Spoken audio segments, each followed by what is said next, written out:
ఈరోజు మందిరాలున్నాయి, స్థలాలున్నాయి, మంది ఉన్నారు, కార్యకలాపాలు జరుగుతున్నాయి. కానీ అయితే ఉండవలసిన వాస్తవికమైన సాక్ష్యం అనేది లేకుండా పోయింది. ఇది చాలా దురదృష్టకరమైన విషయం. అన్ని జనాలకి కూడా ఏం సాక్ష్యం ఇస్తున్నాం ఈ దినాల్లో? దేవుని జ్ఞానమా? పూర్వకాలం నుంచి మరుగైన దేవుని మర్మమా? ఆ మర్మాన్ని గురించి ఏర్పాటేనా?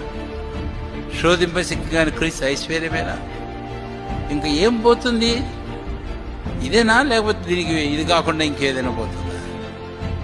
అన్నీ కనపడుతున్నాయి రొటీన్గా, సేవలన్నీ, కార్యకలాపాలన్నీ. కానీ ఇది పోయింది. ప్రభు చెప్పాడు, నీవు అట్లు చేయని ఎడల కోపంతో నీ ఎద్దకు వస్తాను. ఒకటి. రెండవది, నీ దగ్గరకు వచ్చి దాని చోట, నీ దీపస్తంభమును దాని చోట నుండి ఏం చేస్తాను?